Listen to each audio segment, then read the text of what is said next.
Boys is getting quiet. Go on and get crunk. Head back to Longview, Kelly popping trunk. I ain't even tripping. Riding and I'm sipping. Let me come through, 4-4, steady tipping. On that new lap. Watch the trunk crack. Let me sit sideways, CB running back. Maybe AP, maybe AD. I ain't even tripping cause we some athletes. Messing with Smitty in the summertime. He get pissed if we don't make our time. But we gon' get it cause we gotta finish. Nebraska Horn Hustlers, man, we diminish. Put them boys little, paint like a skittle. I ain't even tripping, I ain't never double dribble. Cause I'm a player from the Himalaya. Let me sit sideways, man. Maybe back door, maybe fall off. Sipping codeine cause I gotta kill a cough. Let me sit sideways in the big Benz. Oh, you boys, they my brothers, they my friends. All right. Welcome into Fullback U, and this next man needs no introduction. Special person to me, and I'll get into why that. But we're gonna figure out before the end of this podcast how to get his boy's trophy back. Torrence Marshall, how you doing, my man? I'm doing well, and yourself, how are you doing? I'm doing well. Let everybody know what you're up to these days. I'm in Tampa, Florida. I'm working, and I'm also coaching jiu-jitsu and a little bit of kickboxing. Actually, I'm coaching. It's like a bully protection class. Pretty big. We got about 15, 16 kids in there. And it's just a blast. It's something about coaching. Well, really just giving kids confidence when they come in there. Some of them kids are scared to the world. In a couple months with us, you could see their confidence and stuff like that. You see that growth. And, you coach high school kids. So when you see that growth in the kids and see them develop, that's just a beautiful thing, makes you feel some type of way. And that's what I enjoy coaching, so it's fun to me. Well, that's what's up. I don't know what man in his right mind sees Torrence Marshall on the lineup and wants to fight him. So I want to ask if the people you fought are sane. Are they all sane? And then go ahead. No. I haven't had any any fights. I did a couple jiu-jitsu tournaments. I did one amateur fight, but it wasn't nothing serious. I mean, I was just doing it because I was sitting at home, man, getting out of shape, and I was like, man, let me go to the gym. Playing football, my body's all beat up. I'm not the type of guy I wanted to go lift a whole bunch of weights, throw a whole bunch of weights around in the weight room. I'm not trying to be the strongest guy in the weight room anymore. Those days are over. So I'm just trying to find something that was fun that I could continue to do and not just do it for a month or two, stop for a month or two. So, that's why I really got into jiu-jitsu, just to get in shape, man. That's real. One of the most humbling, before we get into football, one of the most humbling moments I've seen on Facebook was when you got a belt. Your instructor had surprised you with one of your promotion belts, I believe. Mm-hmm. And man, I could just see how much it meant to you. And like, as a football player who's been drafted, so I'm going to get into how great you were on the field, but as somebody who's seen the highest of high in football, and then to see how much you cared about that really inspired me, Phil. It's something that you work for. And my coach, he's just not going to give those belts away. You have to earn it. You have to show him something that that you earned this belt. So, when, at that point, it was early on in my jiu-jitsu career. And, you just go. Still, I'm still a competitor. I still like to compete, and I know how to go. So, you just go until, the coach says, good job. I like it because I can teach my son stuff, teach other people stuff. And it's a good discipline. I'm not going out here trying to fight any and everybody. That's not what it's about. It's about just learning yourself, staying in shape, and being able to protect yourself if anything happens. I like to be able to teach my son how to protect himself, because nowadays you never know what could happen. It's not even with little kids you got to worry about. Sometimes you got to worry about these adults snatching these kids up. So you want them to have to be able to prepare as well. Like I teach in my class, I try and teach them not only to be able to protect themselves at school, but what if they're walking home or something and somebody tries to grab them? I want them to be able to know how to at least get away, run, scream for help or something. You know what I mean? And so they're not out there just naked. That's real. That's real.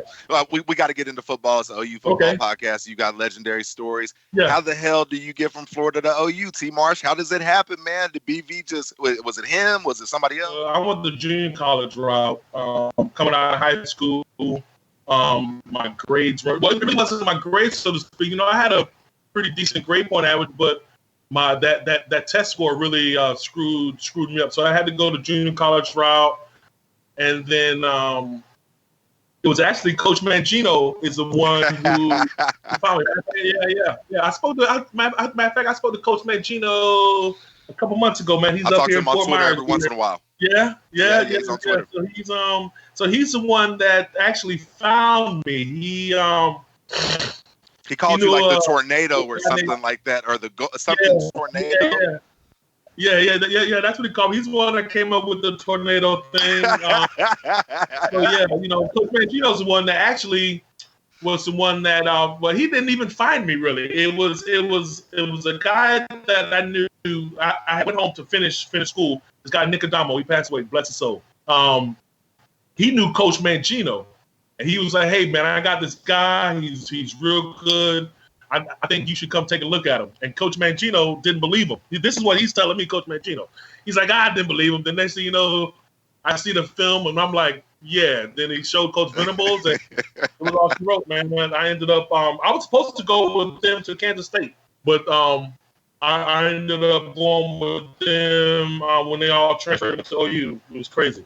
That's what's up, man. There's no for somebody who came from Florida, and I interact with a lot of former players. I'm gonna just tell you, T. Marsh cares about OU like he's born in Oklahoma. Like this dude is a OU fanatic, doesn't care about anything except for national championships. So let's get into that. T. Marsh, how you feeling, man? I mean, what do we got to do to get over Bama LSU? Do we? Is it just the mentality? Do we need to meet them at the coin toss?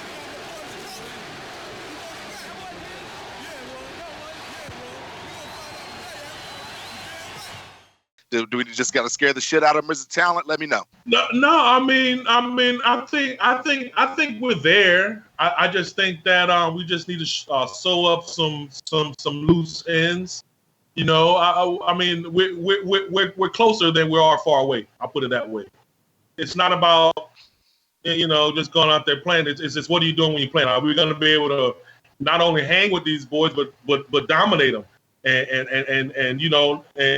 not that we know it, they have to know it too. And right now, I think we think that we could hang with them, but they don't think that we can hang with them. So we have to do something that to change their mindset as, okay, the boys are coming to play, because right now they don't fear us. So we have to do something, which I think they're headed in the right direction. You know, the defense was much improved this year.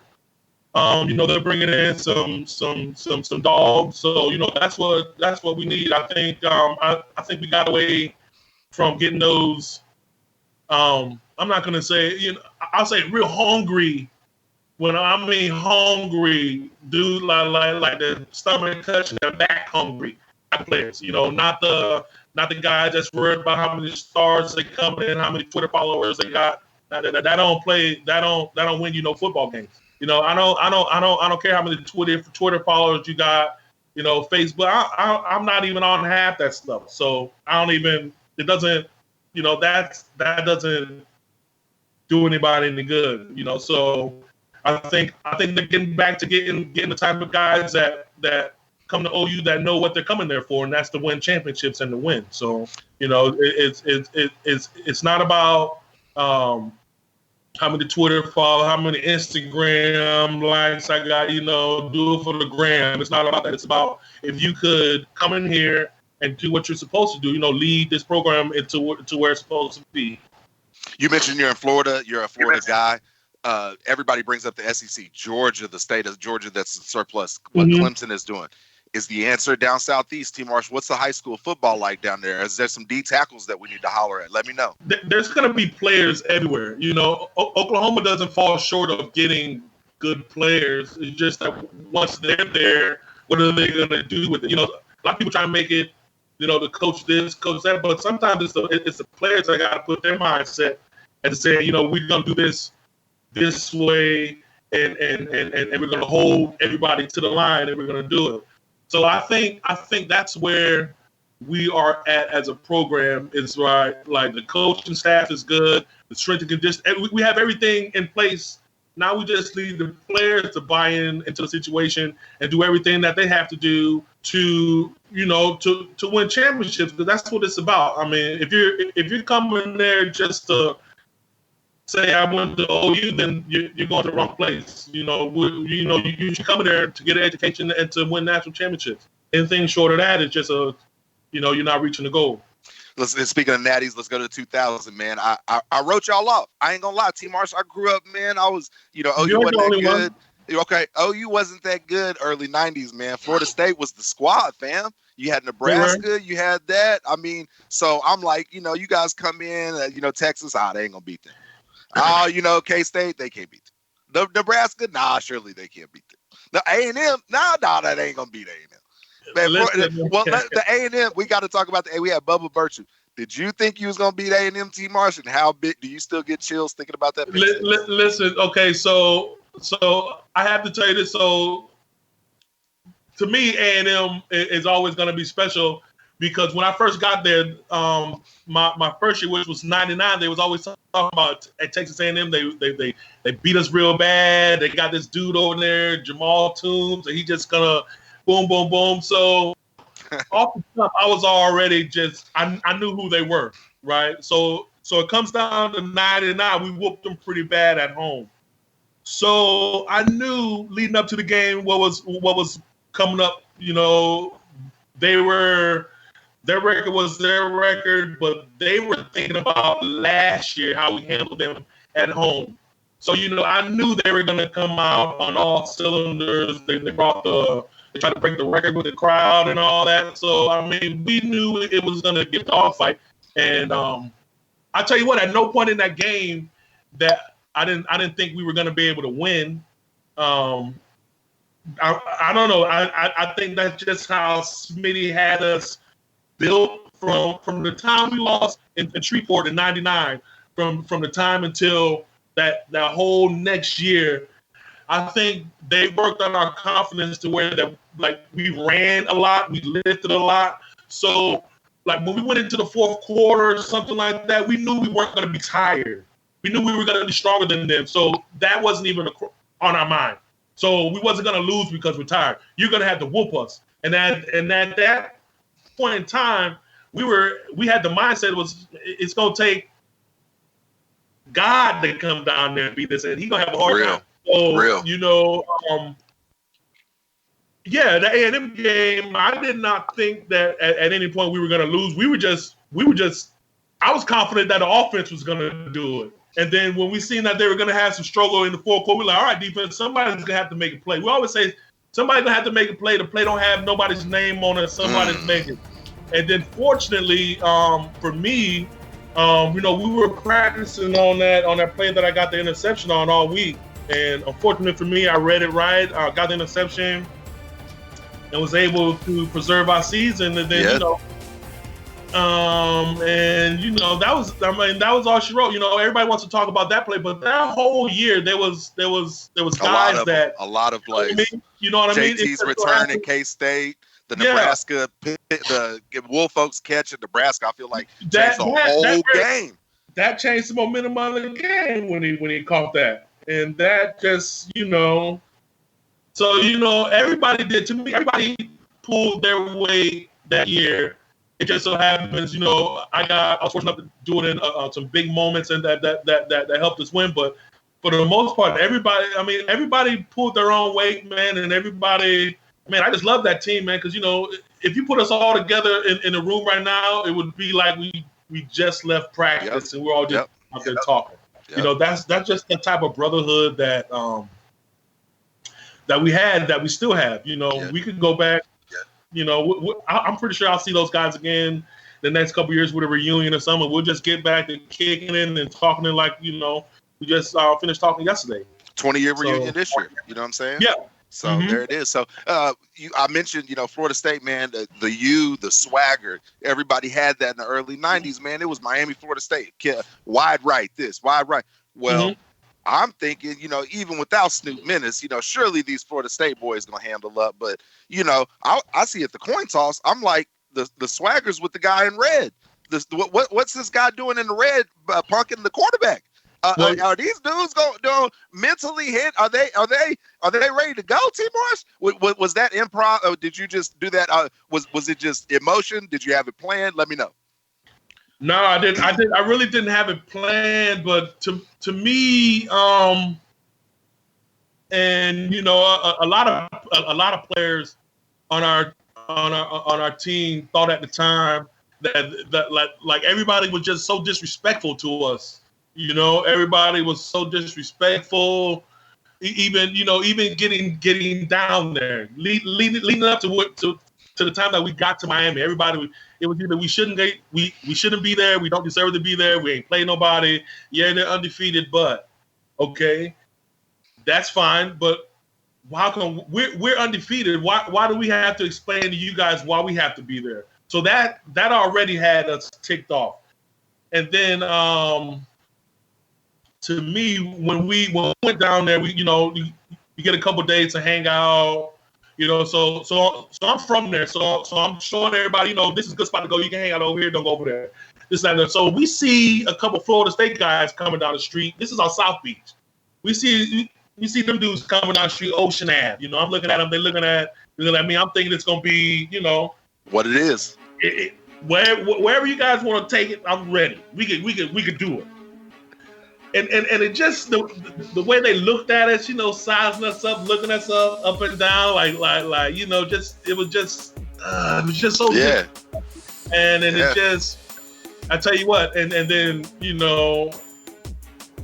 just being from there and just hearing everybody, Florida State's gonna whoop y'all, this, that, and the third. I mean, everybody, my friends, a couple of my family members, hey, I hope you have a good game, but I don't think y'all will handle it. Wow. But, oh yeah. I got a lot of that. I tease my homeboys to this day. A real good friend of mine. I tease him to this day. I say, hey, dog, you remember when you told me you was gonna get whooped on Florida State? Yep. Oh man, my bad. I thought. So yeah. So I mean, that whole week, it was just so much disrespect thrown to us as far as why we shouldn't be there. We weren't going to have a chance. But what people don't know, we was looking at them boys and film, and we was not impressed at all. Like JD, when I tell you like we wasn't impressed like at all. Who did they play? They was playing Duke and Wake Forest. Seriously, right? Don't believe it. And when the scoreboard would be 44-21, but going into the fourth quarter, it was 21-21. So, to me, what that says is you're a big-time D1 program. The only reason you won that game is because you got more players than them. You guys got a better strength and conditioning program. But if things were even killed, they might have had a chance to beat y'all. So I knew that they weren't as good as everybody said they were, and we just had to go out. I mean, our game plan that week was spot on too. I'm not even gonna lie to you. Our game plan, we put something in that they haven't seen before. I don't know where they pulled that thing from, man. It was Pirates and slant D line, and they didn't. When I tell you JD, they didn't know what to do. Them boys didn't know what to do. Them boys didn't know. I don't think they didn't think we were that fast, and I didn't think they thought that we were gonna hit them in their face. Real. Well, you mentioned, and it's hard to tell, T, because I'm sitting here looking at your return against A&M. I'm like, okay, he looked kind of fast. He got some running back skills a little bit, but then you pop up at pro day and it's like 4.3. Whoa. Talk to me about that. Your time at the Packers. Just let me know about the NFL. Yeah, man. Just coming out that year, it was fun. The NFL. When they tell you it's a business, my friend, it's a business. Talk to me. So just, I mean, it was fun. I don't have any regrets about how my career went. What I did and what I didn't do. Whatever the case may be.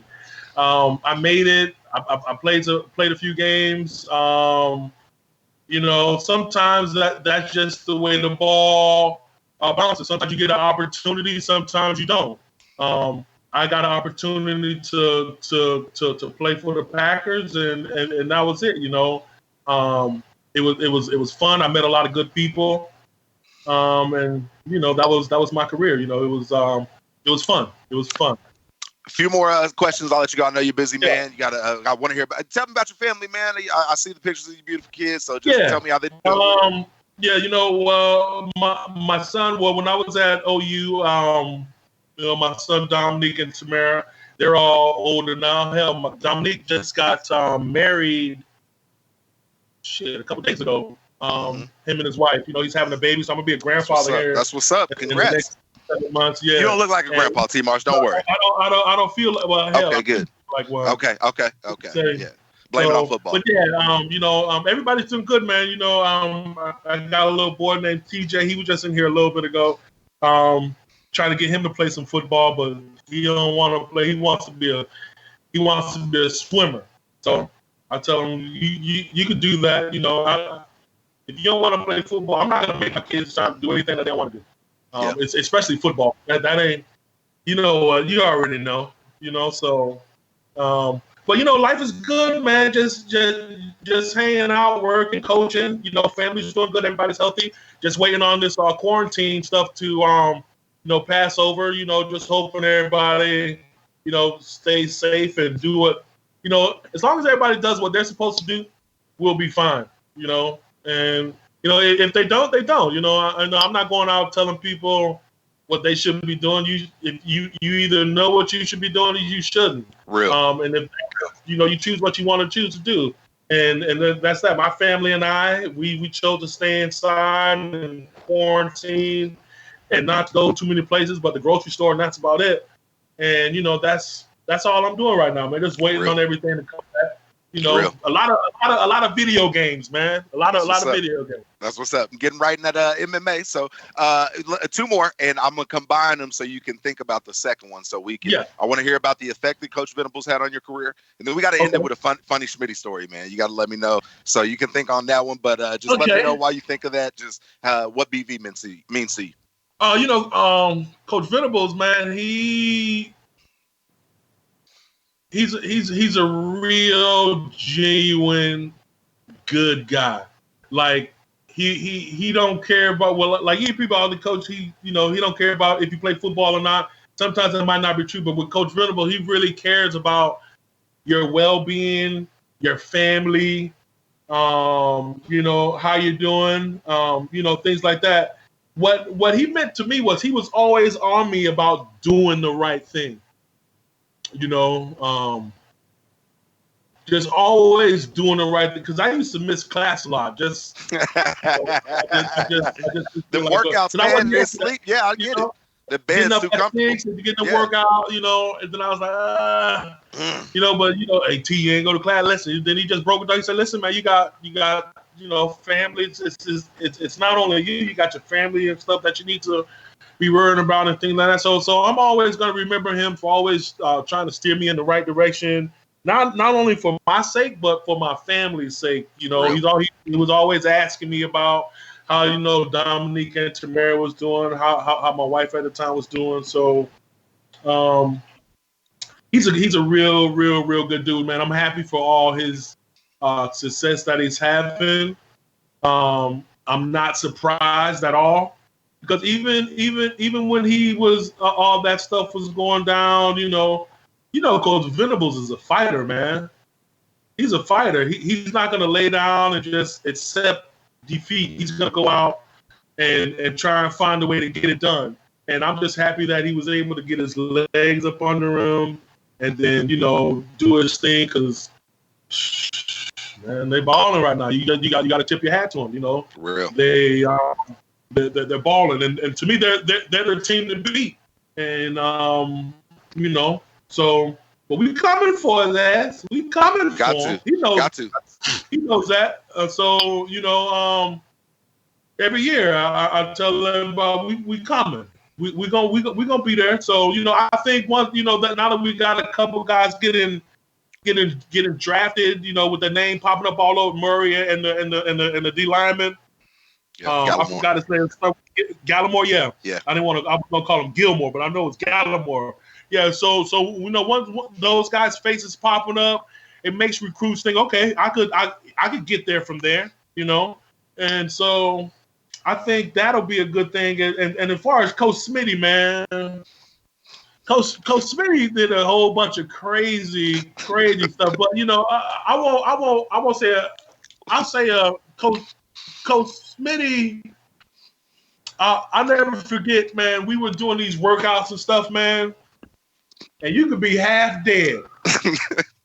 Half dead. Coach Smitty give you 2 options. You can either finish now, or come back at 1 o'clock. There it is. That's it. Yeah. He come back. He don't care if you don't care about nothing. But you gonna finish these hundreds. If we got 20 to run and you only do 15, you got to come back at 3 and 1 o'clock running these puppies, man. And you gonna start over. Oh man, I remember I did a 2-hour treadmill because I was something, man. And not the treadmill, the Stairmaster. Yeah, absolutely. I'm on that Stairmaster. He told me, he said, listen. If you lean on that puppy one more time, you're going to start over. Hey, wow. He wants to let you go. And I'm like, let me get you a quick break. Yeah. Start over. Wow. You can't say nothing. You yeah. really can't say nothing, man. Coach Smitty was a good dude, man. He always got you right, though. He always got you right. Always got you right, man. Well, how about you, man? How's everything going with you, man? Life is good, man. Like you said, just living this quarantine life, doing a little distance learning, teaching my son, training him up, trying to get him a little bit in shape off these video games. Like you said, he stayed up all night, waited until about 3 a.m. and said, "Dad, I'm not really tired." And, okay. And, he stayed up all night on me. So, he in there knocked out right now. So that's how it go, bro. That's how it go. He manipulating at that age. Yeah. Uh-huh. I'm just glad he's not manipulating me out of money. So, man, I'm telling you, mine already hit me up for these. You playing Fortnite. What they call them, man? Yeah. You want some skins, man? Dad, I need some VP points for some skins, Dad. And if you don't get out of here, man, if you didn't hear, what is it, Anthony Perkins, one of them basketball players, one of them kids spent $16,000 on Fortnite skins, man. Hey, T. Marshall, you probably won't believe it, but I'm hooked on that shit, brother. Are you? I'm hooked on it.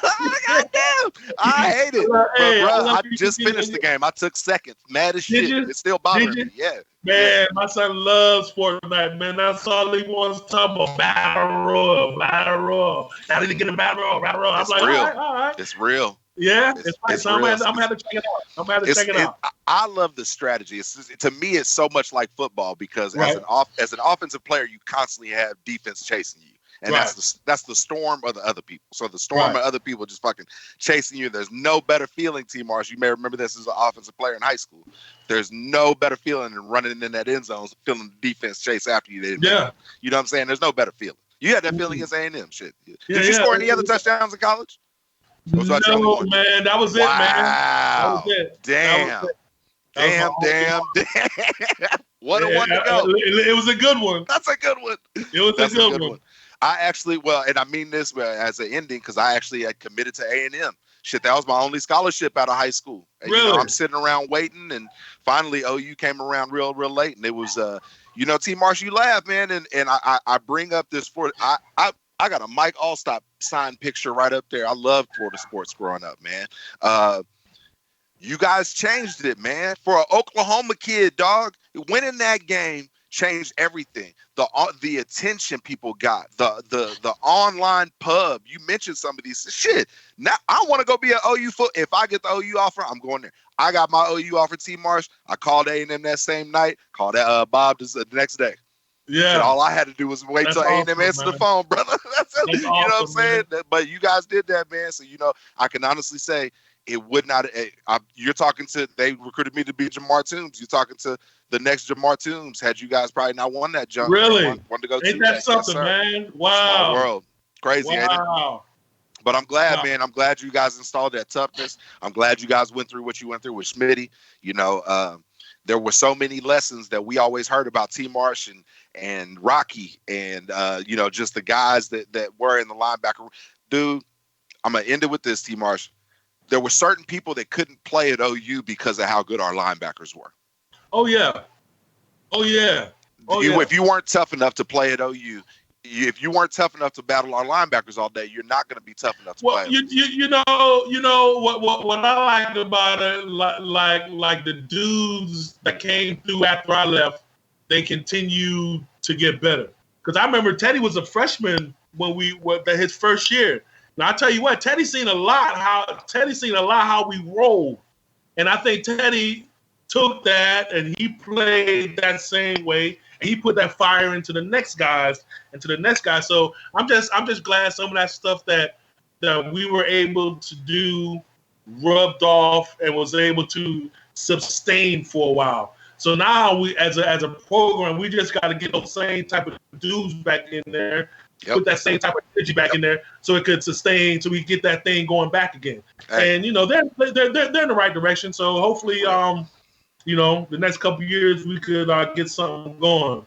Well, I'm tired of being the last national championship. Man, that's 20 years ago. We need something on the board. Roy says the same thing. Superman says the same thing. Yeah. Well, I promise you this. I already know who to call, but next natty we go to, you going to the coin toss family. So just be ready. You walking out ready. With shit. I'm ready. You need that energy. You already know. I'm ready, man. And listen, man, I'm always. Let me tell you something. When we don't get a lot of OU games, but when we get them OU games, I tell you what, my house knows. Don't say nothing. Give me at least 2 feet around me. Quarantine. Yeah, you've been quarantined. You've been social distancing for a while. Yeah, I get it. Yeah. The first time my son see me playing a football game, I was in there going crazy. He went up there to my wife. He's like, "What's wrong with Daddy? Is he all right?" He's like, "Nah, don't worry about it. OU's playing. Don't worry about it." Yeah, get to your room. Don't worry about it. Yeah, exactly. Big bro, thank you for everything, man. Next time you're in Norman, dinner on me, family. So we kicking it. We going to celebrate you guys being the best team in the Bob era. I said it. You heard that. You guys were too dynamic. You played with an edge. You were too explosive. Our teams would have probably overlooked y'all. Probably said the same shit the media said about y'all. And then we Everybody did. We did. Yeah. I mean, just before you go, just about that, right? I mean, because if you look at us on paper, we're not the biggest. We don't look the strongest. But I tell you what, them dudes, my D-line, they had all heart, right? Fire. Barry Holloman. They had heart, though, for days.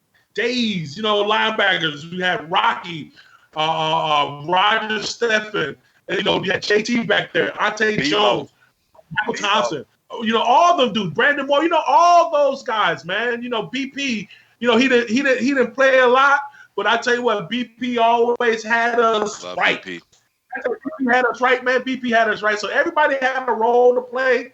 Everybody didn't mind playing a role, and it all gelled together. That's real. That's a team. That's a team for you. That's real. Well, hey, man, like I said, I'm right down the street from campus, brother. So when you're here, you got a place. Don't even you book it. So big bro, little bro got you. You know what I'm saying? I appreciate you, my friend. You be safe out there, all right? Much love. You do the same. Tell the fam hello for me. Peace. All right, brother. All right. Welcome into Fullback U, and man, I'm here with my workout motivation. I could call him little bro, but I can call him a lot of things. But this is my dude, man. Nic Harris. How you feeling, brother? Man, I'm well. How are you guys? Doing well, man. It goes way back. We're gonna talk about, I'm sure, all your times from high school when you came in, and it's weird. The two elite defenders that I've had on today, you and Torrence Marshall, y'all are not from Oklahoma, Nick, but y'all are so passionate, like y'all are for OU. You guys care more. What is that? What drew you there? Like, where's that passion come from?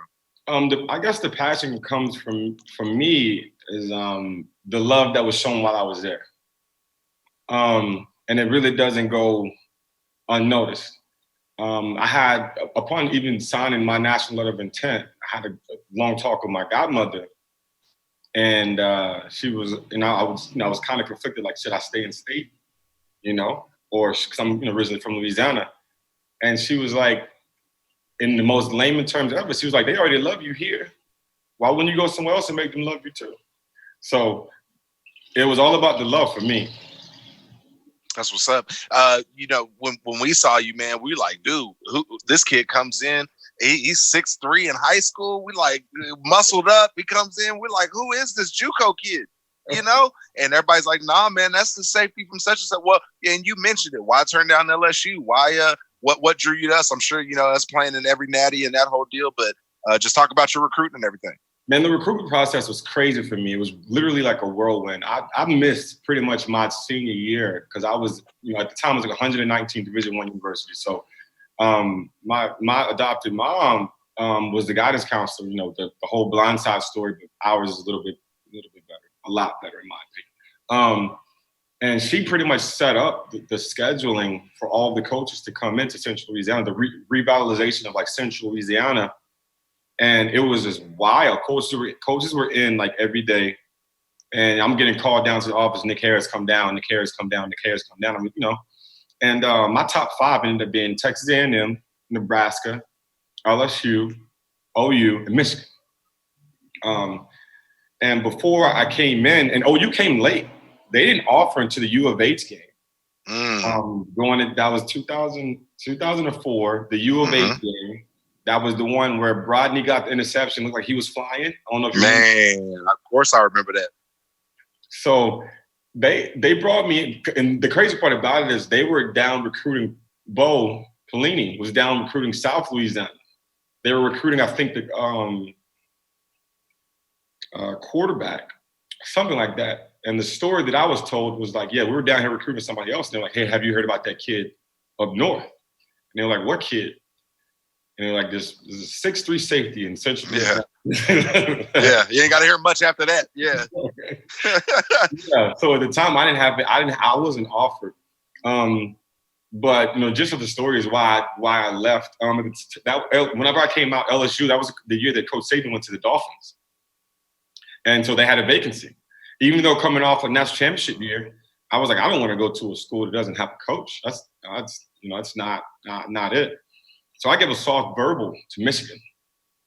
A lot of people didn't even know that. Michigan does. They remember that, but now. Yeah. And I gave a soft verbal there, you know, because I went up there. I was, you know, being a kid from Louisiana, man, we only have 2 seasons, hot and hotter. So I wanted to like experience different changing seasons, and I wanted to experience it all. So I went there. Lloyd Carr was the coach at the time. Bo Schembechler, God rest his soul, was still alive. Yeah, great coaches. Yeah, great coaches. And he brought me in, and he was like, yo, we want you. We're going to do whatever we can. And they pretty much rolled out the red carpet. Me and a guy by the name of Macho Harris, Victor Harris, he ended up being a punt returner. I went to Vatech. And we were the only 2 recruits in that weekend. I don't know if you remember the Michigan State game that went like 3 overtimes. Braylon. That they had the big tailback Duckett. Didn't he throw the pass or something like that to beat him or something? Was that the play? No, this one was where Braylon Edwards caught the last touchdown in the back of the end zone. It was 3 or 4 overtimes. Braylon at the time was my host. Probably the craziest experience of the game I had ever, you know, coming out outside of like the Texas Tech game, the 2008 year for us. You know, they rolled out the red carpet. You know, Harris boys were in town. I was like, you know, they had like signs and stuff, and I was like, yo, this. Oh yeah.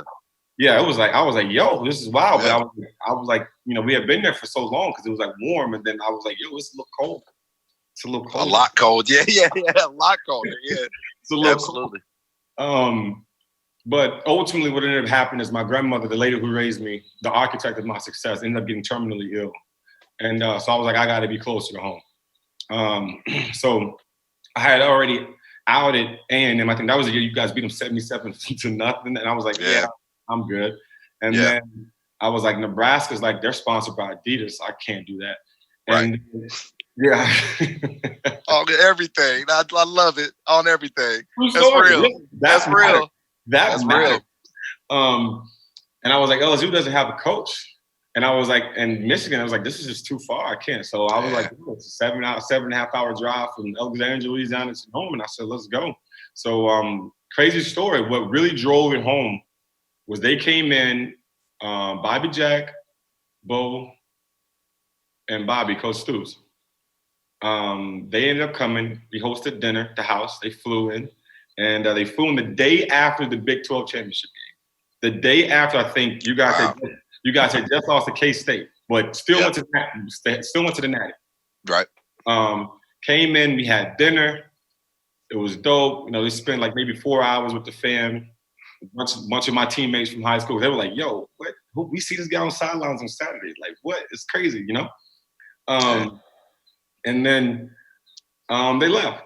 And once they left, still didn't, I didn't commit, didn't do anything. 2 weeks prior to National Signing Day, I am getting double pneumonia. Damn.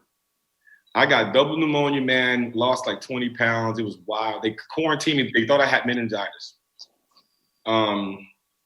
So they bring me in, got me like this, what they're doing now, these capsules and, quarantining you and this, that, and the other.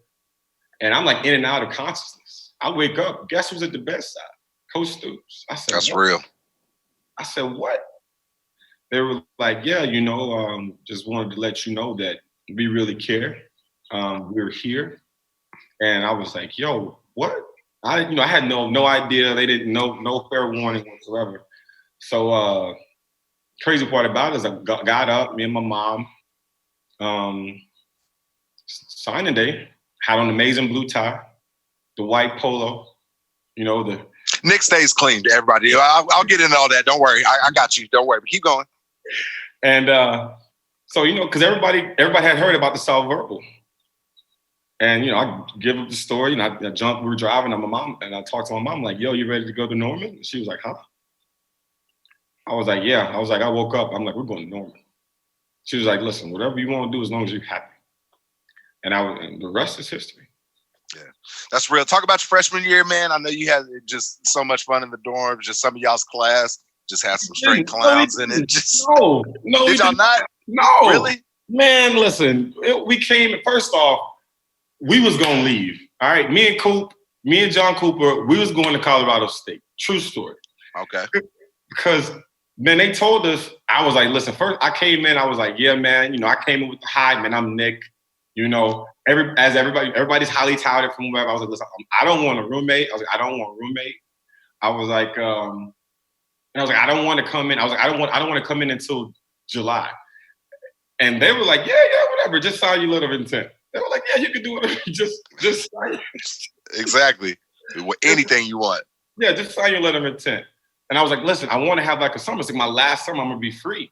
I was like, I just want to, man, I signed a letter of intent. They sent me schedules like, you got to be here June 5th for school. Straight up. No questions asked. No, I was like, yo. I was like, what? So we get there. I end up meeting Coop. Buck was my roommate at the time, Lamont. And yeah, wow. Yeah, and good old Buck. But like me Coop and Ryan Runnels, like we really, and Curtis, we really like formed like that bond. And we were just, me and Coop at the time was just unhappy. So like, I don't know, like in around the 4th of July, we get like the minute break from being with Smitty. And I called my pops, my adopted family, and I was like, listen, I need you to open this back up. Start calling around. So he called Michigan, and Michigan was like, where? We'll send a plane. No joke, right? Yeah, ASAP. Right? And then Coop was like, listen, man, why don't we just go to Fort Collins? We go to CSU. And I'm like, got it all mapped out. Yeah. How we gonna do it? Where we gonna do it? That the whole deal. We was on our way out, man. But my pops was like, no, you committed to this. And you gave those people your word, and that's all you got, your word and your last name. So you're going, unless something extremely unfortunate comes along, you're gonna ride this out. Yeah. No, that's real. And Nick, you were a great DB, man. And they put you through the ringer is what you're talking about. And just talk about, let's hear it, because you're a football mind, dog.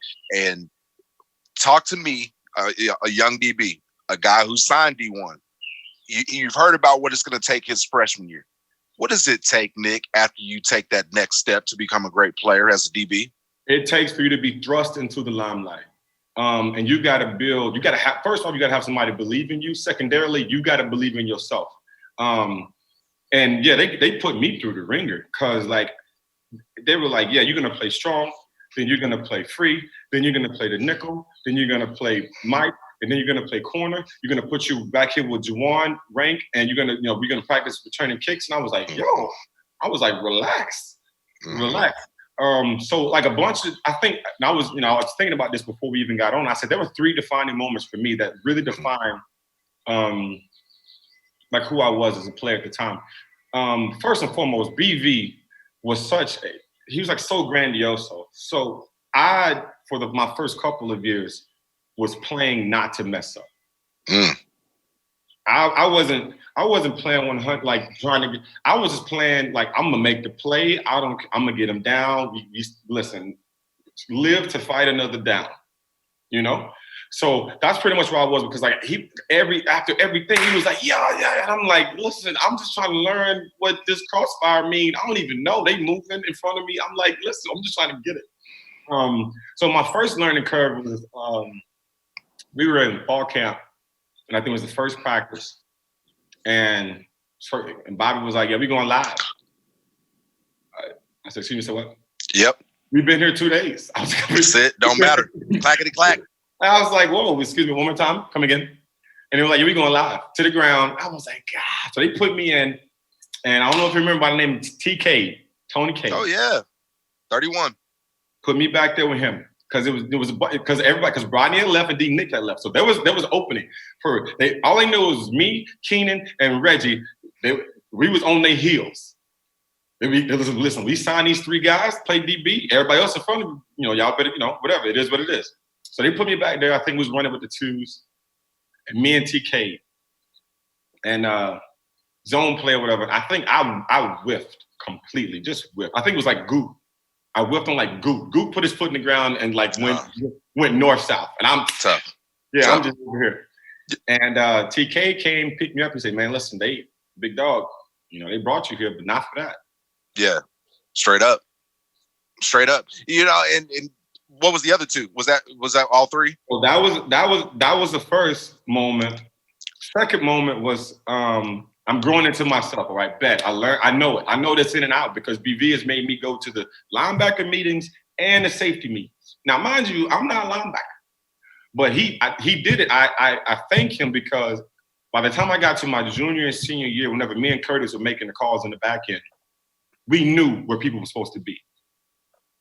That you can't play more confident than that.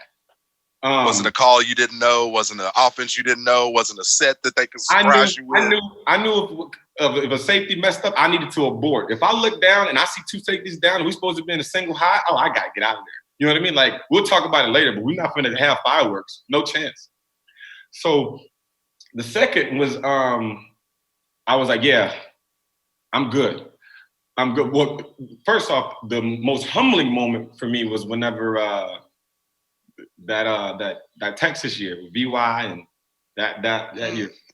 That's tough. We put a lot on y'all though, man. We didn't help y'all offensively. They stretched y'all out. VY got going in. And here's the other deal: is shit, Nick. Compared to everybody else, y'all did good. Shit. Shit. I mean, real talk though. We get the call before half. If we're able to keep it 7-3, keep it lower, it even looks a little bit better. But no, but you're right though. But that's BY and Jamal Charles as well, and that Texas team was BY, Jay Charles, Jermichael Finley, Lama Sweet. Yeah, it was wild, and they had Crosby, and we're back there, and there was the first. We had made history again. Me and Reggie were the first 2 safeties to ever start back since like '68 or something wild like that. Wow. And it was humbling. Like, bro, we got waxed. Like, we got waxed, and it was like so humbling. Like, not outside of. Even more humbling than losing to TCU week 1. Like 13-15, I believe. Like, I spot played that game, but like, he come, BB's like, Nick, you starting. I'm like, what? Excuse me, say what? Against Texas? Yeah. They're number 1. Yeah. You know what I mean? Yeah. So I was like, dang, but I was humbling. I was like, all right, you got to take your lumps. I said, listen, take them early. So I got into that mental time, that. I was like, yo, just take your lumps early. So we came back, finished off the season. Ended up beating Oregon in the Holiday Bowl, whatever. Sophomore year, I come back and I get 2 picks in the spring game. I said, oh, it's going down. This is the year. This is it. I said, this is lit. And this is when I knew. I said, oh, yeah, I got something for him. After the game, they ran a switch route. Manny and Wick, they ran a scissors route on me or whatever. And one of them was a dummy route. And I knew where, the number 1 receiver was going. And I think Sammy B or whatever let it go. And I said, oh, it's pick time. So after the game, Hype comes up to me. He goes, yo, how'd you know? How'd you know? He goes, how'd you know? I said, honestly, I've been watching you guys, like when you guys come out earlier, Pascal and this, that, and the other. I said, I knew it was going to happen, big dog. So like that was the communication that was needed. Whenever you got an OC coming to you as a DB, an old, a veteran DB at the time, like, yo, like, how'd you know? Because now he's trying to figure real. out. And then you got the bright mind. You get the football mind now. You make that that jump in it. Yeah. Was there one more moment or was that it? Now, one more was when sitting there, we were playing against Middle Tennessee. Rufus is at Mike, I'm at the nickel. And they just couldn't get anything going. It was like 3 and out. But they were like nickeling and diming us, right? And this is how I knew Rufus was smart. Because they were literally running the exact same play, just opposite.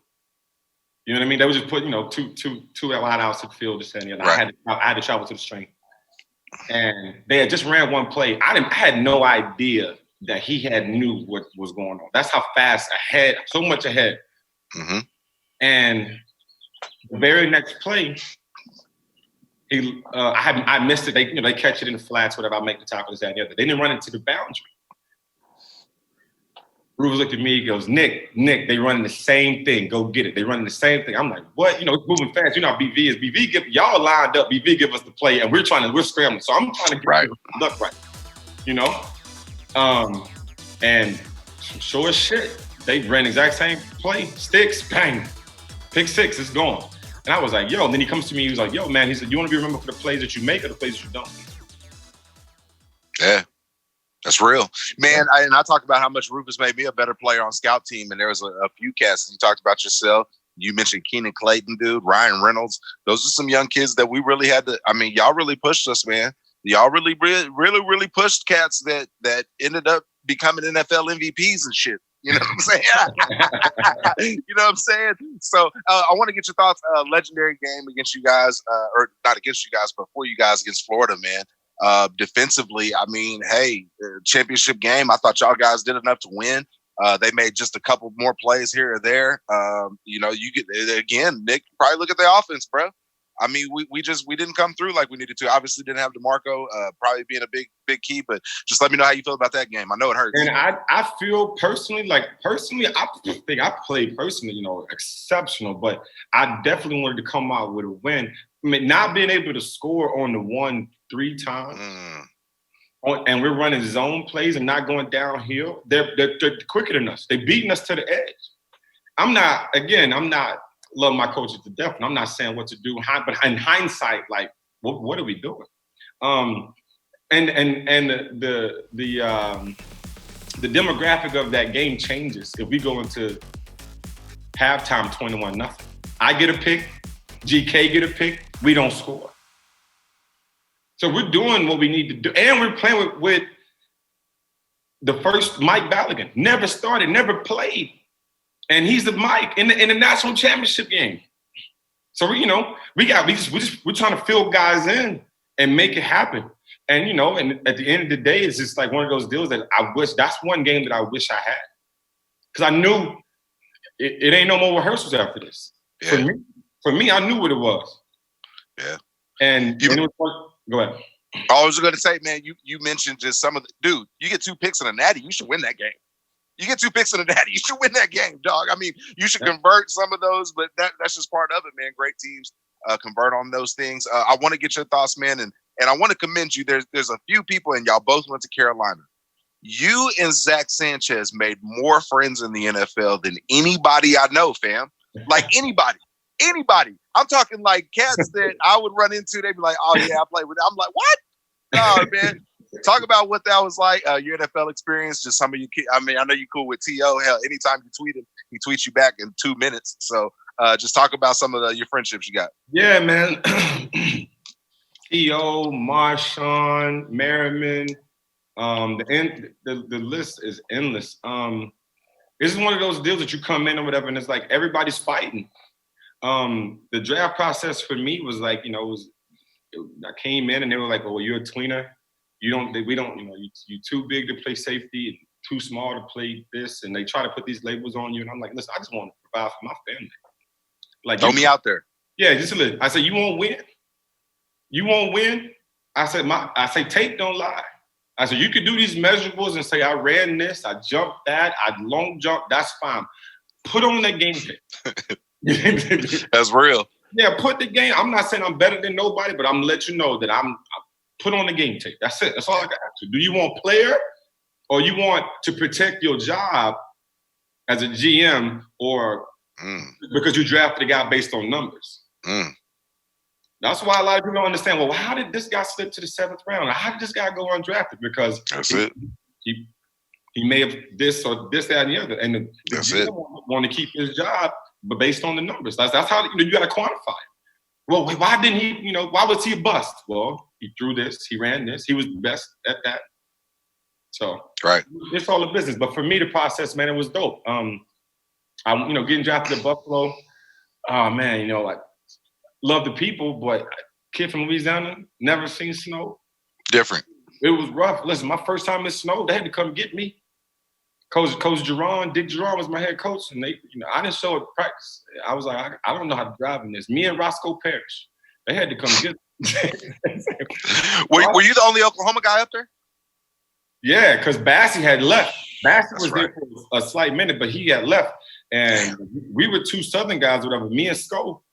And yeah, we was only 2 nights at practice. He said, "Mr. Harris, where are you?" I said, "I'm at home, coach. I'm not about to kill myself. I don't even know how to drive in this. I don't even know what this stuff is on the ground. Like, I've never seen this before."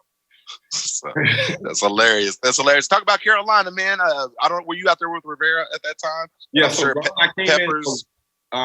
So Pep was there, Beeson, James Anderson. It was dope. It was a great time, man. Being in Carolina was amazing. It was like the revitalization of like my career, because like leaving Buffalo, and it was like just dismal, and getting there, it was like, yo, we got actual nightlife. We got a basketball team. I was like, Nick loved the nightlife. Nick loved the nightlife a little bit. Hey man, listen, as long as I get my work done, I have no complaints. Well, that ain't a question. Nick gonna get the work done. But no, Carolina was amazing. It afforded me the opportunity to meet a lot of people, make a lot of connections, especially for my second career. But being able to go there, whatever, and play, and being able to start for 2 different teams at a position that was foreign to me, that's just the mental fortitude that one has to have. And I was off the injury, knee surgery here, knee surgery here, knee surgery here. I was like, God.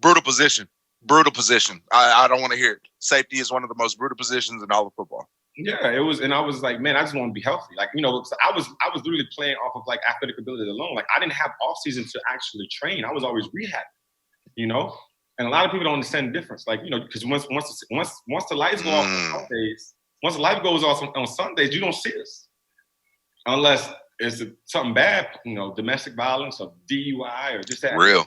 Then you don't see us again until September or something like that. Real. So, yeah, I'm on the on the outskirts down to Dr. Andrews. Every off season, like I'm just trying to get these knees right. Yeah. So before I get to asking what you're doing now, you mentioned careers, and I want you to update the fans on what you're doing now. I mean, me and I had a crew of friends, and we talked about this. And obviously, you were close to me, Nick, but I got tired of girls asking me for your number. I got tired of asking if Nick was a model or if he really was a football. I get tired of that shit. Okay, so. Dudes used to hate on him so much, there would be girls that asked Nick out, and Nick would, 7th, 8th time they asked him, he goes out with her, and then all the dudes take the picture on Facebook and post it in the locker room. You remember that shit? I mean, that happened. Yeah. Oh, we going there? We going there? Dudes be hating on Nick. When I say kicking me and I was green. Coming from a kid from a broken home, I just wanted somebody. I thought it was my family. Nah, they was kicking me in the back in school. Yeah. They was like, Nick, why you want to talk to Nick? And I was like, God. And then when I found out, I was like, that's this really? Yeah. They was taking pictures, posting on. God damn. So let all the fans know what you up to now. Man, so ultimately it came to a situation where like I had a crossroads, like, because I live by the mantra, like, all I got for as long as I got. And I was like, listen, I play ball, this is what I do.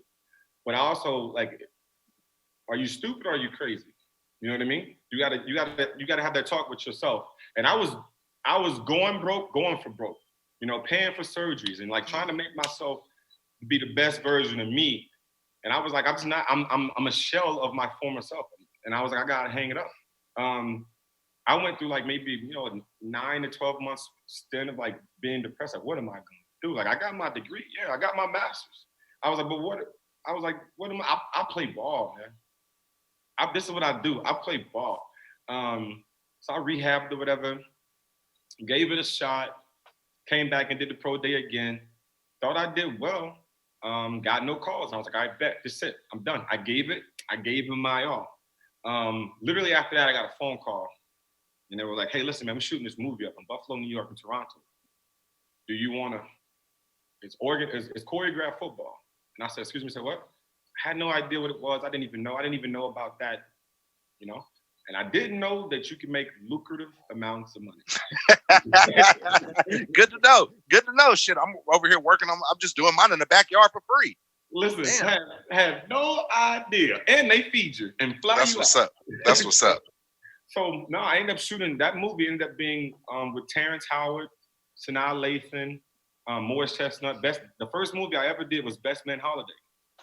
And we shot that. We did all the football up in Buffalo for 1 week, whatever. And I was like, oh, this is dude, you know, met a couple of guys and they were like, yo, like the guys on set were like actors. Like, I was actually like, they were like, yo, you played, we know. It was like, yo, what you doing? I was like, man, it is what it is. But anyway, I got that check and I was like, yo. A day? We wasn't even out here that long. I was like, run it. I was like, let's go. I was like, I don't have a headache after this. Like, we're not going downhill. Yes, I didn't even break a sweat. Oh my gosh, yeah, so lovely. Everybody's so lovely.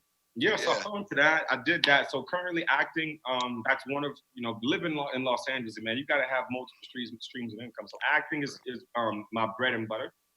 So I've shot Best Man Holiday. I've shot Focus with Will Smith. I have 3 indie films that are out. And that's going pretty well. Obviously not now because we're not filming auditions. So it's, you know, we're taking a major hit currently. Secondly, I shoot all the motion capture for EA Sports. So the Madden, I do all the gaming systems for Madden. So I'm the guy that they put in the suit or whatever. And go do stuff, do the drills and run around, catch the ball. DBs. I'm the guy to put the suit or whatever. And then once you play the game, I'm the guy with all the movements. So all the defensive movements from 18, 19, and 20 of Madden are all me. Nice. Yeah. That's awesome, man. And people just listen. And I got to get some advice from you while you're on there. People may not think that you just are in LA or this, but Nick, tell everybody where you been, dog. I'll be seeing you in Japan. You be in China. You be in here. You be in there. I'm like, what in the hell? Yeah, you tweeted. You was like, again? Again. Yes, exactly. Yeah, man. So I lived in Italy for a year. I took a job out there coaching American football. I did that for a year, and it was amazing. I got to travel. It was like a paid vacation. I got to travel London, Amsterdam. Just recently, I spent Hong Kong for Halloween. I did Australia. I did a shoot for Men's Health magazine in Sydney last year.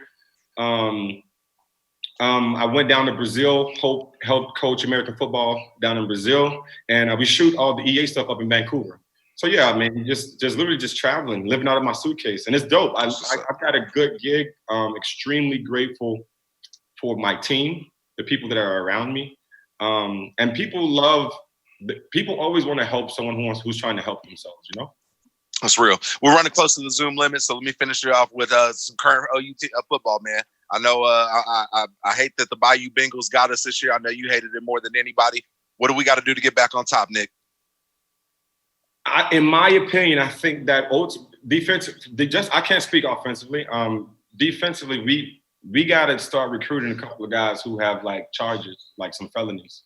just inner dog. Just I don't care about shit. Like, we got to have like that dog. Like the recruit. I think that we recruit too clean, and I get it for the program. And hey, that's what's up. That's real. But I mean, listen, we need somebody that's gonna be like, nah, coach. Yeah, I got this. Yeah, we good. I'm eligible. We good. Yeah, we good.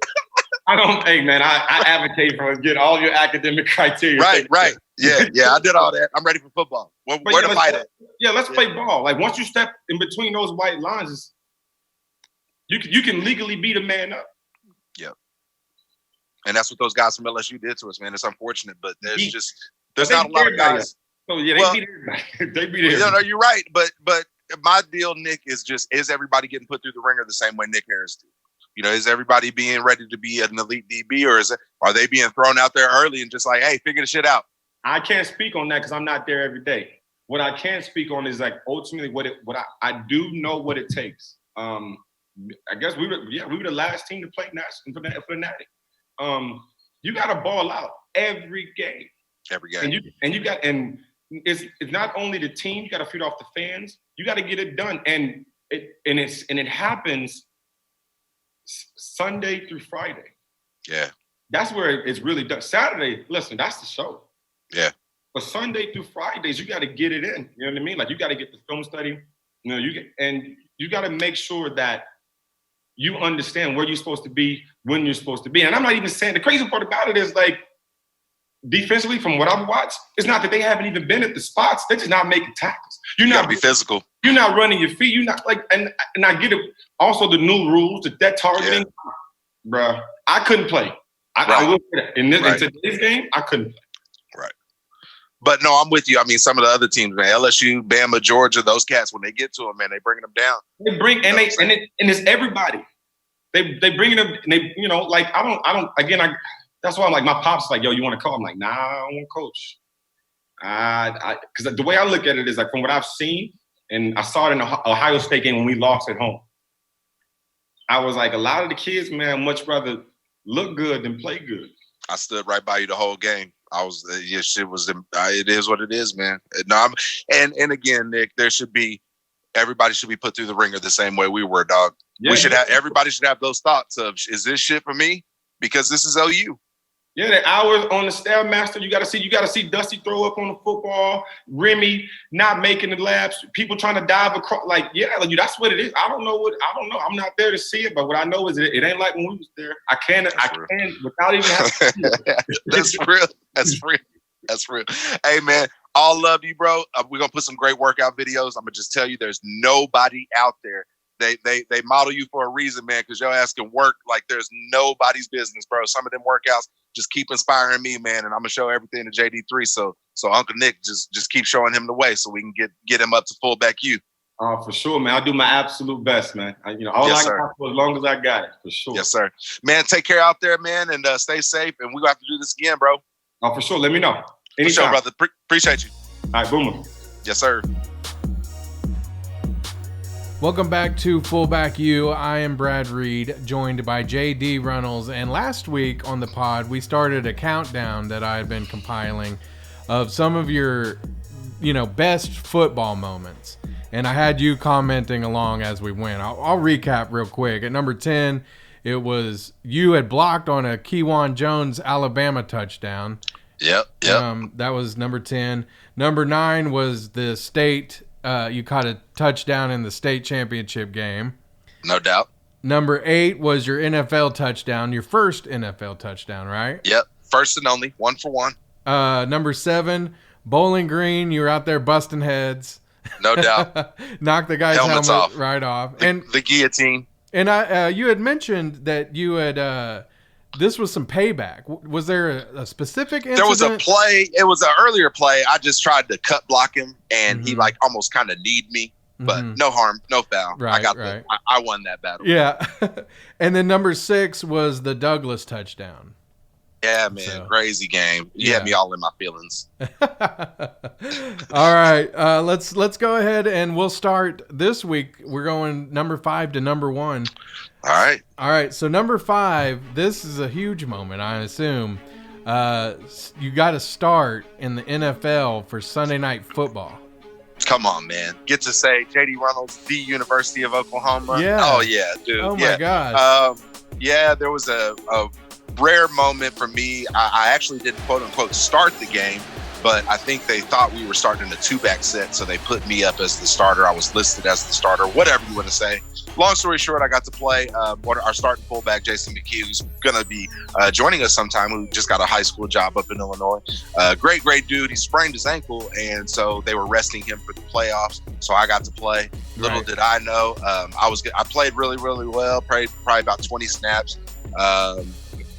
Pancake Hawk, so hit him and knocked him over. So, but we also got obliterated by Brett Favre. So he had a pretty good game. It was so good that most of the people at Soldier Field gave him a standing ovation. I think part of it was because they thought he was going to retire. So I think that was part of it. But still, he had a damn good game.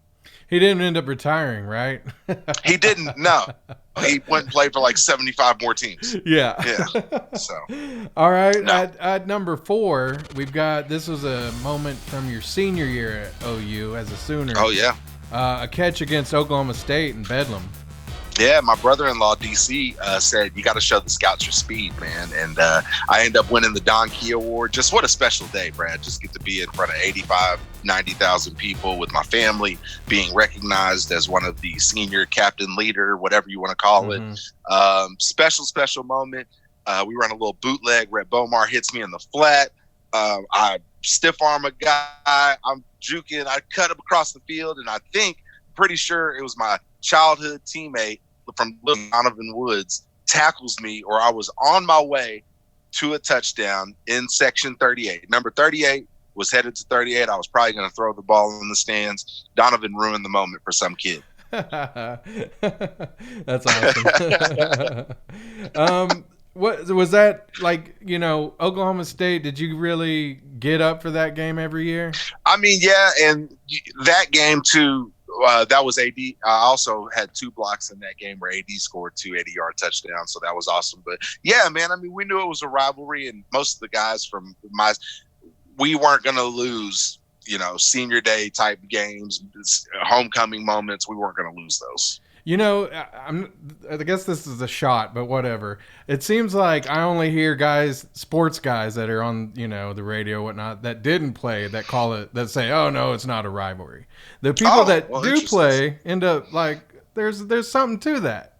Yeah, well, hey, you've had guys on here. If those guys, here's the thing, Brad. When you haven't played, you see the game from a view above. You don't get to see the in-depth studying that we always talk about, the knowledge of the players that we're talking about. I just trained Sam Mays, our bro that's been on the pod, and we're going to link up and start working together with. Sam's a big dude. Yeah. He pushing 60. I mean, still great footwork, strong, fast. He could have played in the NFL. There are numerous guys against, and that, when I say that, it's just to show people that there's a gap there, and that we understand that OSU is going to have at times first round draft picks out there. You don't get to call, in our game, I was a pretty good player, Brad, but I wasn't a first round draft pick. Right. That is something special. And those guys, first, second, third round, fourth round, they and especially back when we were playing, had some of those guys. And so I definitely respect the hell out of them. And lastly, you've heard on this show, and you heard from Sam. I mean, they gave it to us my freshman year, man. I mean, yeah. What they were that year was damn good, and they beat us. Right on. But yeah, we definitely took them seriously after that. Nice. Okay, so that was number 4, the Oklahoma State catch. We're counting down your top 10, basically football career moments from high school all the way to the NFL. Number 3, though, we'll go to high school. Carl Albert. Basically, this one's called The Hit. Everybody who's watched the podcast has seen this one before. Booker T, tell me about this one. They even use it in the Carl Albert, like hype video. Yeah, they do. It's legendary, man. Carl Albert was all about defense and all about hard hits, toughness, physicality. My senior year, I get moved to free safety. Everybody's heard about that, or the people that know me have heard about it. But we were playing Booker T High School, and they backed me up into a pre-bid defense, and I'm playing deep middle safety. Quentin Chaney, who ends up becoming one of my teammates at OU, runs a post route to me, and it just perfect timing, and I'm just able to hit him. And it ended up changing my life. It was a huge play. After I hit him, my nose him and one of my teammates are both laid out on the ground. My nose is bleeding. I truly appreciate my Carl Albert teammates, because within a millisecond they're celebrating. Yeah. So love them to death. And I think it showed the camaraderie of us as well. They celebrate, and then they go check on one of our hurt teammates. Booker T was so damn demoralized that one guy is helping him out. And actually, there's some fan somewhere. Hopefully, he's a fan of the pod. Will call or text us or something. There was a conversation after that hit. Well, let me tell you this: that hit got me all my scholarships.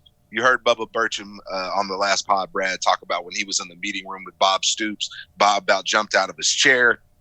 They decided to offer me a scholarship, basically based off that hit, me running around, chasing people and hitting people.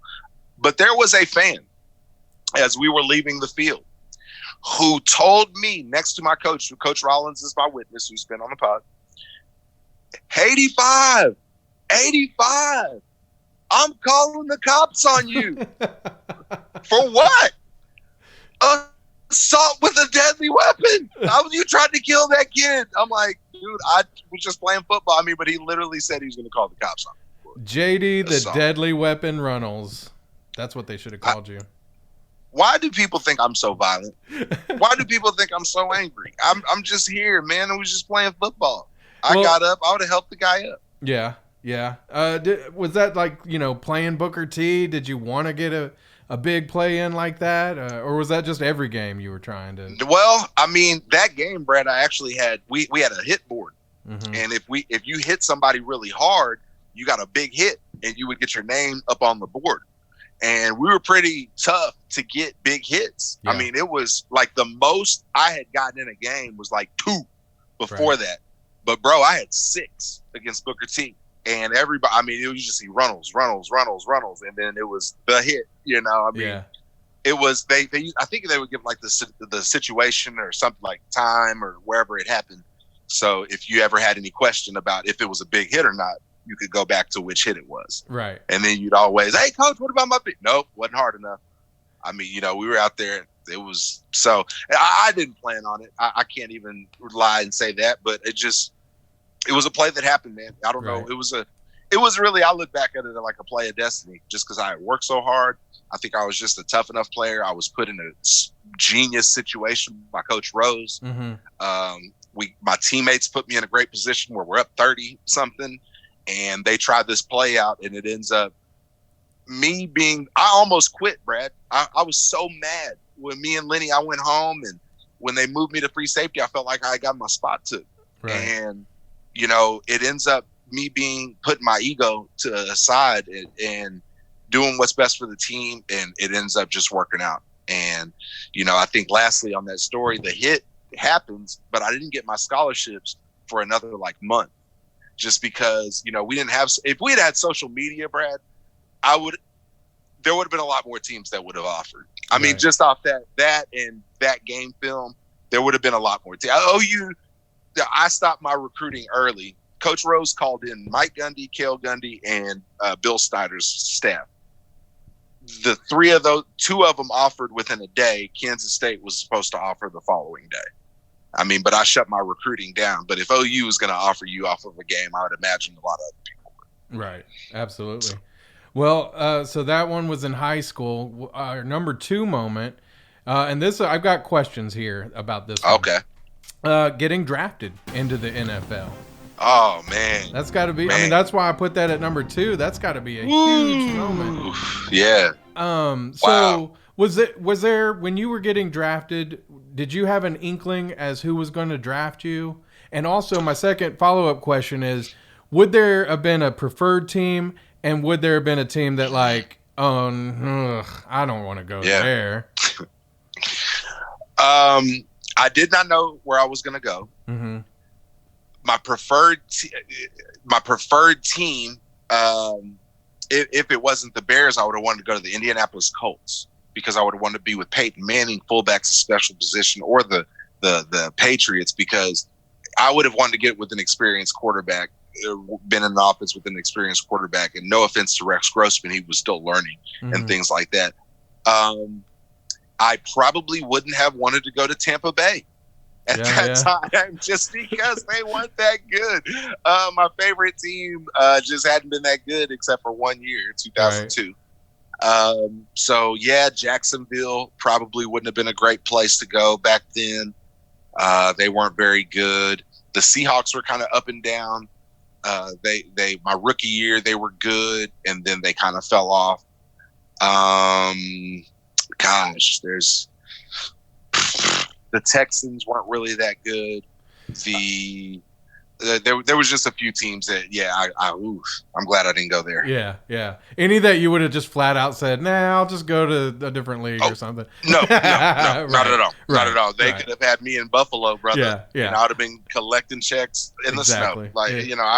I'm used to a little snow. So Chicago wasn't that big of a deal for me. But actually, I think, Brad, what it was, and I still have it here, I think the scout that came to my pro day from the Bears is now the GM at the Colts, Chris Ballard.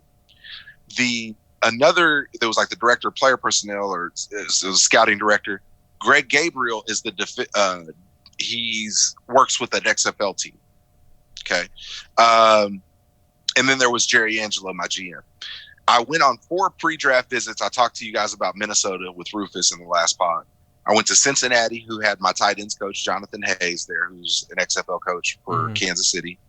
I went to Minnesota, Cincinnati, Atlanta for the Falcons. They had Mike Vick at the time and work done. And then I went to Chicago. And I wore a suit with a lime green tie, like a gray suit. And I think what the word I got back was they loved my workut. They liked how I interviewed, and they really enjoyed my suit. Nice. So I was like, bro, I'm keeping the suit, man. Right. But next time I get offered a date, she can't help but, can't help but say yes. Anyway. So tell me about the moment you did find out that you the team had selected you. So they were calling around. Yeah, fullback's one of those positions where, and this is where it stings, Brad, that I didn't. If I would have left early, I would have gotten invited to the combine more than likely, where I would have gotten to meet more teams. More teams get to see me as a player. I get to run that 40 on NFL Network. You probably get drafted in the top 5 rounds. Well, since I didn't my senior year, I didn't get invited to the combine. There was a lot more pressure put on my pro day. Well, I killed my pro day. I did so well at it. I heard from no teams before my pro day. In a matter of a week after that, my agent heard from like 25 or 26 teams, right? So we go down to Atlanta, and part of my pre-draft visit in Atlanta was like doing the things that you wouldn't get to do at the combine. So your drug testing, your psychological testing, whatever, blah, blah, blah, blah. Well, during the draft, when it gets to the later rounds, like after the 5th round, people start calling people that try to set up free agents. So Cincinnati will call and say, hey, man, we really like you. If we're probably not going to draft you, we want you to sign your free agent. Well, that didn't happen. Atlanta was the first team to call me. So they called me from a 6, 7, 8 number. I'm on my gray Razor flip phone. Flip it up, call them, whatever, da-da-da-da. They're like, okay, we're thinking about drafting. So I'm watching every Atlanta pick, just watching and they don't pick. They were actually the only phone call. My agent called a few times. And then he's like, I don't know. He said, I think you're going to get drafted. It's just going to happen. Just be patient, blah, blah, blah. So finally, Chicago calls, and I'm pissed because it's about an hour went by. Every pick takes like 20 minutes, it seems like. So I'm pissed. Finally, I'm like, all right, well, hello. And Lovie Smith is like, hey, JD. He's like, hey, JD, you want to be a Bear? And I'm like, oh, yes, coach, yes, sir. Of course, I want to be a Bear. He's like, all right, we're drafting. You're a Bear. And I was just like, wow, I'm about to get drafted. And everybody was like, is that it? And I was like, I think so. They said I was about to get drafted. And JD Runnels, pick number 195. And when I tell you, my phone damn near exploded. Yeah.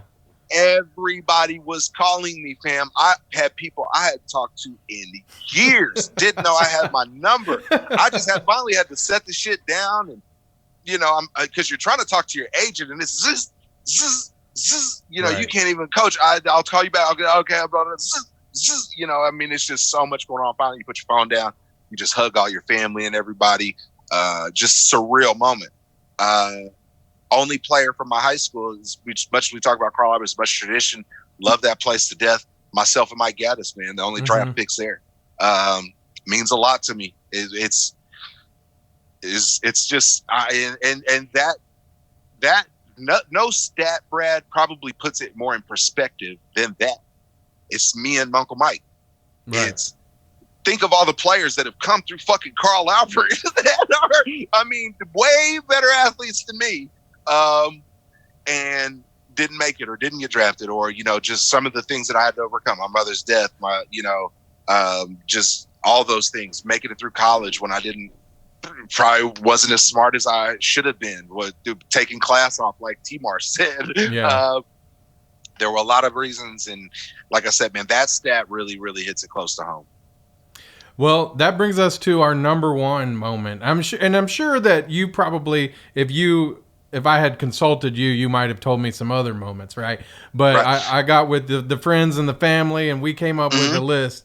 So number one, your sophomore year at OU, your catch versus Texas. And I feel like this one is deserved of the number one spot. Oh, absolutely. And I want you to tell me about that, because there's a lot of story in this one.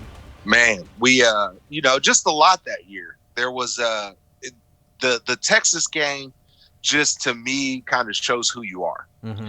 It shows if you've been preparing for, years and years and years, and then can you put this singular focus on this huge game? Sophomore year, man, we were top 5 in the country. I believe they were too. We start out, our D straight gets a pick, first series. We run a power play. I'm able to block 2 people. Ronaldo scores. They come back, and I think it was 7-7. We get the ball. We're driving, and I get the ball in the flat, and we fake like we're running a power, and I get the ball wide open in the flat, catch it, and it was just like this. Something came over me, and after losing my mom that year, something just told me to touch my heart and just point up to her, and it was like I felt a connection with her, and it's just there's certain feelings you can't. Even with that game going on, there was just something else that was happening right there, and it was cool, man. Yeah. So the feeling of that, and then the electricity of the game and the crowd, that's got to be number one, I think. We end up scoring 65 points on Texas, scoring more than we've ever scored. Largest margin of defeat against Texas, 52 points. They were ready to go, dude. We could have scored 100. They could have left halftime. It was an onslaught. Shout out to Mark Clayton and Jay White, man. It was just, they were on point that day. But yeah, definitely my favorite memory, bro. Shout out to my family for doing that. Yeah, absolutely. And you, super producer. Thanks. Absolutely. Yeah, I thought this was fun because I got to see a lot more of some of the stuff you've done and, really dig into it. And I think that in the future, we might do some more stuff where we have you watch some film and break it down. Ooh, yeah. I love it. I love it. I try to be a football mind, man. There's nothing I study more. Still coaching it and teaching it pretty much every day. Even with this quarantine stuff, man, we do football meetings with my 7th and 8th grade on Zoom. With my 8th grade now, I'm trying to get some incoming 7th graders together. We got about 5 or 6 feeder schools. Mm-hmm. My son's 7-on-7s team has been pushed back, so I'm kind of sad about that because I just look forward to them getting a jersey. We lose a lot, Brad. I ain't gonna lie to you, but I look forward to them getting a jersey, developing, us scoring a few touchdowns, and getting some pizza after the game, man. That's what it's all about. You know what I'm saying? Yeah. Yeah. Well, let's get some pizza now. All about it. Pizza drunk. Let's do it. Yes, absolutely. Let's do it. I'm with it. All right. Fortnite. Ah, yeah. I'll get How's on your there. skills? You doing all right? You know, I'm probably still Don't lie. at the I might beginner need stage. you. But Okay, thank you. Okay, just maybe let me know what I'm working with. I'm hoping my Call of Duty skills will. They'll carry over. Carry over. They'll carry over. Yeah. See but you're like me. See, you have you have that wide range of knowledge and things like that. So you'll be able to put all those in Fortnite, and it'll really help. Sweet. I'm looking saying, forward to it. yes, sir. Yeah. Yes, Right. sir. You'll be the man. This will be a great one. Thank you. Fullback U. Yes, sir.